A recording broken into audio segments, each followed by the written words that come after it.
My friends, I want to begin my homily today by picturing in our minds a familiar household scene. It's the end of a busy day. The family has just finished their evening meal, and the mother says to one of her teenage daughters, "Becky, would you please wash the dishes and clean up the kitchen?" Well, Becky responds by saying, "Why me? I did it last time. Besides that, I have homework to do. What about Bobby? He never has to help." Then Bobby yells back, "That's not true, Becky, and you know it. Last week I did the dishes 3 times, and you only did them once." More heated words are exchanged, and pretty soon World War III begins. And the father steps into the scene and says, "Becky, you heard your mother. Start doing the dishes and clean this kitchen." Well, Becky, in silence, drags herself to the sink, does a halfway decent job, and the rest of the evening she's very unhappy. And her unhappiness eventually rubs off onto the whole family. Now, let's replay that scene with a slightly different twist. Go back to the place where the mother asked Becky to do the dishes. And this time Becky says, "Yes, Mom." And so she quickly goes to work. She not only washes the dishes, but she scrubs the pots and pans, she cleans the stove, and when she is finished with her chores, she is happy, and her happiness overflows onto the entire family. Now, I tell that story not to single out young people today, but because it's really a parable of life. It's the very thing that Jesus was talking about in today's gospel when he said, "Should anyone press you into service for 1 mile, go 2 miles."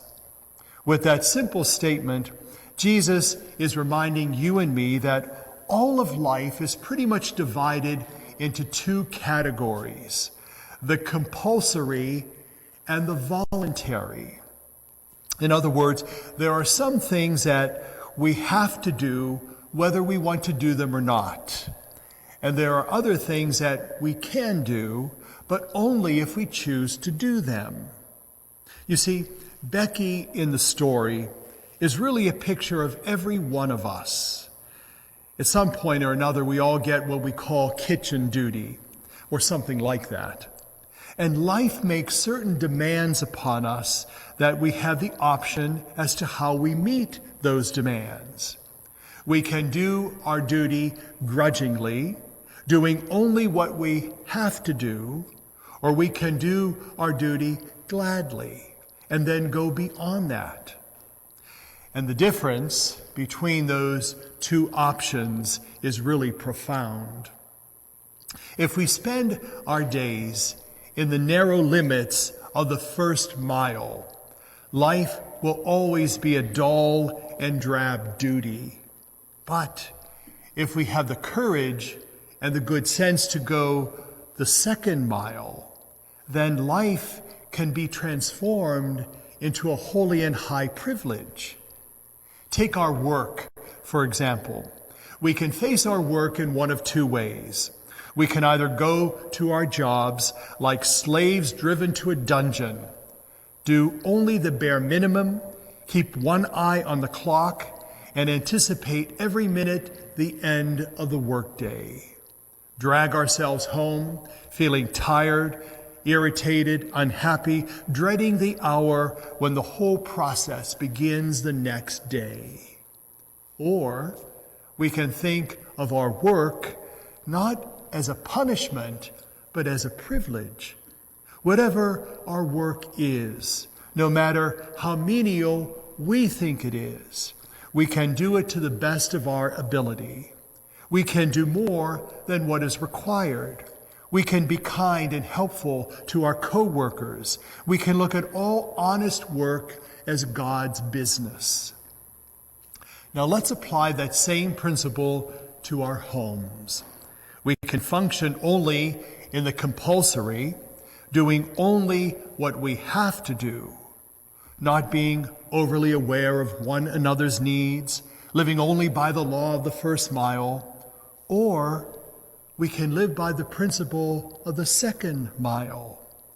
It is the unnecessary courtesy, the unexpected gift, the thoughtfulness that makes healthy and happy relationships. It's the listening ear, the understanding heart, the fair discipline, the gentle encouragement, the honest apology, and forgiveness that binds families and friends together and allows them to live by the principle of the second mile. So Jesus said, "Should anyone press you into service for 1 mile, go with them 2 miles.